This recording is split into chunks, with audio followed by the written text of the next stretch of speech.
Hi guys, and welcome to the Sunderland vs Rotherham match review. So, it's yet another late show at the Stadium Line. This time it is an equaliser that gives us a 1-1 draw against Rotherham. Now, before I do get into the review of this game, I do want to quickly sort of apologise for those who wanted a live stream. Basically, I've just been knackered. I haven't had a day off work for over a week, and I don't have a day off work until Friday this week. So I've just finished work today about 2 hours before kick-off. And I was exhausted, guys. I was absolutely exhausted. I couldn't bring myself to give you guys the energy that I usually give you guys for a live stream. I just wanted to watch the game, just chill, because I was just down in energy drinks throughout the game, which is probably why I'm shaking so frigging much, not just nerves of the game. But anyway, yes, so I do apologise for that. But yeah, you are getting a match review now, so there you are. But yeah, it finished 1-1 in a game in which, of course, I would have preferably liked to win.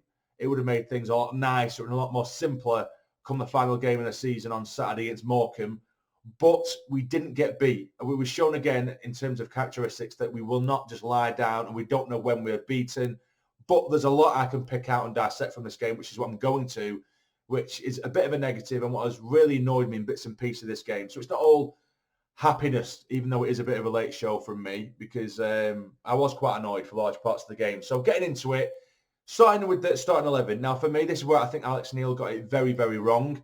I think he set up as a team to try and sort of stop Rotherham rather than enhance our strengths. It was more a team that it was sort of try not to get beat rather than try to win. And that really pissed me off, particularly in a game that was almost a must-win, or it pretty much was a must-win. And, in such an important game and at home, and that's what I feel like he did. So, we had Pato in goal. We had Doyle, Bart, and Bailey Rat as a back three, which I was like, perfect. That's absolutely fine. Then we have Lyndon Gooch on the left-hand side, not the right-hand side, where granted we were playing Cambridge last time out and they had 10 men, but Gooch had probably the best game he's had in about 2 years on the right-hand side last time out, and they've chipped him over to the left-hand side. We've dropped Embleton, who was the best player on the pitch, mainly been our frigging man of the match over the last sort of 2, 3, 4 games. He's been dropped to the bench. Then we can bring in Trey Hume, who hasn't seen a game of football for Sunderland for the best of 3 months. And even being on the bench, he hasn't even been coming off the bench. So he hasn't had any competitive football for 3 months. Now he starts just to fill that right wing-back position, which we could have filled. Last week we had Patrick Roberts over on the left-hand side, which granted he isn't the most defensive player, but he does get back. And we could have gone for it and been a bit more attacking. Instead we had Trey Hume, who, to be fair, even though I complained about it, he didn't have a terrible game. But, he come off at half-time or at the beginning of the second half almost, Trey Hume. And as soon as Gooch went on the right-hand side, we made plenty more chances. Do you know what I mean? Then in the middle, we had Evans, we had Matete, and just in front, they had O'Nien. And then in front of them, we had O'Nien. Frigging hell. Sorry, guys. I'm all over the place. I've had too many energy drinks. We had Broadhead and Stewart up top. So, yeah, it was sort of a 3-4-1-2 almost, of course, with O'Nien playing that sort of number 10 role. And getting into the game, so opening sort of like 10 minutes or so, we kind of not really controlled it, but it was just very even, very scrappy. Their press was really heavy, and they were clearly a very, very physical side. But we were kind of keeping them in their half, when we're kind of pinging balls up top towards Stewart and Broadhead, but not really creating anything. And they weren't creating anything either. But then they get their first corner, their first chance of the game. It's a really tempting corner. It's a nice floated corner. But O'Nien, he completely leaves his man. He's holding on to his man. If you look at the replay, he's holding on to his man. He's doing really well, but then he starts a ball watch. He starts thinking, he's trying to judge the ball, where's it going to drop? Rather than sticking with his man. And whilst he's judging it, he's judged it horribly wrong. Before he knows it, the ball's behind him, has been knocked into the back of the net. Piece of piss, 15 minutes in, Rotherham 1, Sunderland 0. Then for the remainder of the half, I'll tell you what, it was absolutely frigging abysmal. It was appalling. I mean, credit to Rotherham, because their physicality and their press was a nightmare for us to deal with. We could not string a pass together because of their press. Matete in midfield, I'm going to say, all he did, as much as I do like Matete, by the way, all he did was pick up a booking after I think it was 10, 15 minutes, which to be fair, I think was a bit harsh, but he picked up a booking. Then after that, for the remainder of the game, all he did was either backwards pass or give away the ball or run into trouble. Every time he got it, he'd give the ball away, he would scuff a pass and he'd go straight to a Rotherham player, or when there was a simple pass on or a diag that was completely on and players were free out wide, he would try to run into a sort of sea of Rotherham players and lose the ball, and he did it time and time again, and I was gobsmacked that he stayed on the pitch come the second half. But yeah, that's all that happened. So in the first half, so what we were getting was, because they had that press, we were forced into hoof it football. we'd managed to string maybe 2 passes together, and we'd be pumping up at the neck of Stewart and Broadhead, and it just wasn't sticking with them at all. It wasn't working. Stewart would try and flick it onto Broadhead, but they weren't on the same wavelength, or Broadhead to Stewart, vice versa, and it wasn't happening. That's all we had. That was the only threat. We didn't have a shot in the first half, I don't think. Every now and then we might get it to the byline or get to the wings and try and put a ball in without really bothering them at all. And what was worrying me the most is defensively, and I've said this for weeks now, with that back three, as much as it looks okay against poor teams because we generally have a lot of the play, up the other end of the field because we've got so many bodies and that's why we're getting our goals.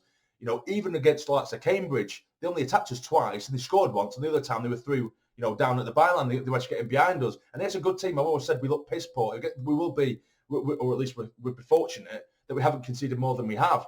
And what was happening is every time Rotherham got down the wings, the back three started pulling back and sitting deep. And I mean, really, really unnecessarily deep. They'd be halfway through or midway through our half. And then our back three, being, Bart, Wright and Doyle, they'd be sat almost like halfway into our own area, our own box. It was so deep. And what that was doing was creating a massive, massive gap between the back, the defence, and the midfield. Then there's this huge gap there, and there's always just a huge space on the edge of our box. Huge space. And a couple of times when they tried to put a ball in and it was knocked away, or even just to the edge of the box itself, they would get the ball completely unmarked, free on the edge of the box. Unfortunately, they'd mess it up, or we managed to somehow get a block away, or they hit a shot way wide or over or what have you. But it happens so many times. It just shows how unbelievably poor we are actually at the back. And the only thing that's been saving us is the amount of bodies we've had forward.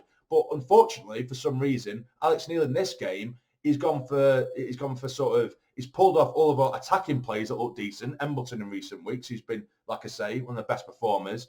He's put Trey Hume on there, who hasn't played for ages. So even if we did manage to defend, going forward, we were shite because we had nothing going forward. We had absolutely jack shit going forward.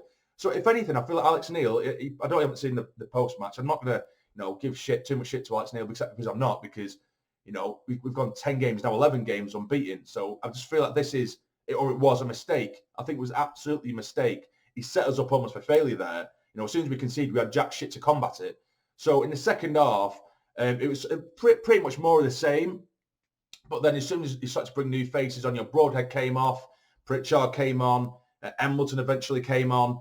And, it was very, very even. It was very even, very scrappy. There was very little clear-cut chances in this game. But for me, I just feel like what was really frustrating was they were winning, they're a big side, they're a big physical side, so I don't expect us to win every single aerial duel. I don't. But what I do expect us to do is at least give it everything for that second ball. And they seem to be winning everything. Do you know what I mean? And we seem to pussy out a little bit, or we just didn't seem a bit tough. We didn't have that steel that Rotherham seemed to have at times. And it did become very, very hopeful. Pump balls over the top and see what happens. And that's generally what we had. But as soon as you got players on the pitch, you could keep it on the ground. Pritchard, like I say, Embleton, we had Clark who coming in the last stages, who's the most frustrating player on the pitch. But, Clark, 1 minute he's taking on a player, gets it down to the byline. I'm thinking, yes, get the ball in the box, put his foot on the ball, and he wants to go back and do it again.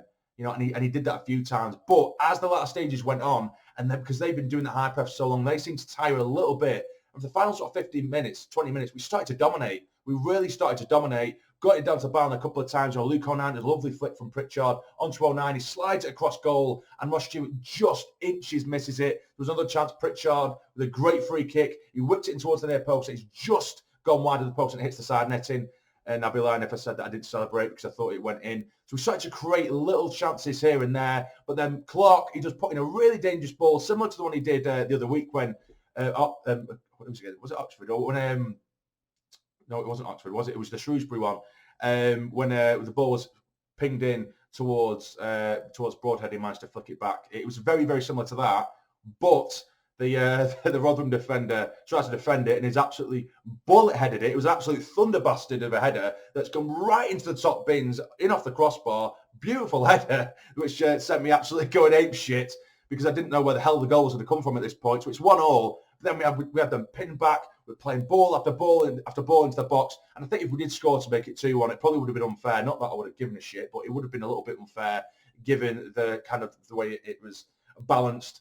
And I think they had a corner right at the end of the game, which we managed to defend. And then that was it. It was 1-1. So, yeah, there's a lot to learn from that game. I'm glad that we managed to get the point. And if we have a look at the league table now, it was so up and down. so up and down throughout the game. But we'll have a look at the league table, and it's going to be an absolute sickener. This final game of the season is going to be an absolute sickener. I'll put it up on the screen, the league table as it stands. So we have MK Dons in third on 86 points, Sheff Wednesday in fourth on 82. We're on 81 points.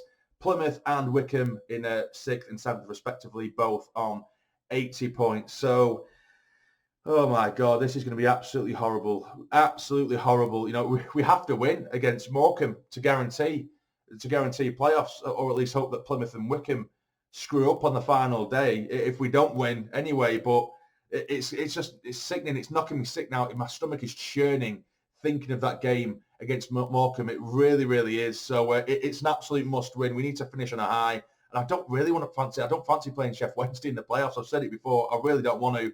But we're going to have to play whoever we play if we are to get in the playoffs. It's not done yet. It is not done yet at all. So that is that. If you have a look at the results from from tonight, Wigan did get beat by Portsmouth. They were 2-0 up as well, Wigan, which is mental. Sheff Wednesday, they went a goal up against Fleetwood, then they went 2-1 down. They managed to bring it back to 3-2 to Sheff Wednesday. And of course, we got the late equaliser against Rotherham to make it 1-1. So, Jesus Christ. I mean, if I have to give a man of the match, it'll probably be Gooch, because he was the one he was really trying to force us up the field when in the first half we were just dire.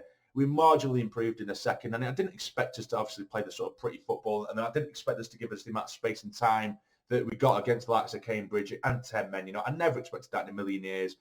But the quality on the ball, even with the press, was so poor. It was so poor, and you can see, you know, Alex Neil, who wanted to get the defensive options on first. Mattetti's a bit, you know, he's combative, and I get that. You know, Evans to maybe calm the play down. And to be fair to Evans, he was trying to calm the play down. Whilst he was getting rushed, they have like a triangle of Rotherham players. He'd really calmly get on the ball, maybe turn, and he'd ping it out wide. But then we'd rush, everyone would panic because they could see the Rotherham players coming for the press. Just calm, you can play it around him. Of course, it's not quite as easy as that, but at least attempt it rather than shitting yourself and pinging it forward and just playing it all the way through to their keeper. So, you know, against a high-level side that gives us any form of press, we shit ourselves. And I feel like we should have given us a better opportunity by starting with attacking players on the pitch. Because I feel like we shot ourselves in the foot a little bit there, actually, and he probably paid Rotherham a little bit too much respect. And that's not me saying that if the likes of Roberts, Pritchard and that were all on the pitch, or Embleton, that we would have won the game. You know, I'm not saying that at all, but it would have given us a bit more, you know, and at least see how we go. Go at them. We had to go for it. We needed to get goals because this goal difference is so tight, as you've seen on the league table.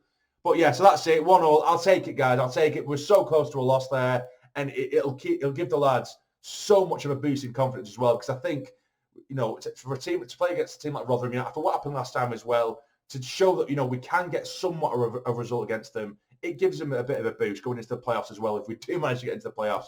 Now, for the Morecambe game, I am going to that game.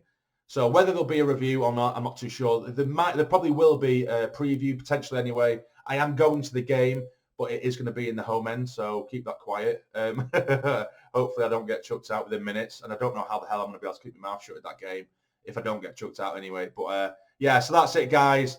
What do you think? Was that a good point tonight at the stage of my life? Let me know in the comments down below. But if you've enjoyed, please hit the like button and subscribe. We've just hit 14,000 subscribers, which I'm so thankful for. But let's go for 15,000 now. Why not? So, yeah, if you are new and all that nonsense, subscribe. But, yeah, take care. Stay jammy. See you in a bit.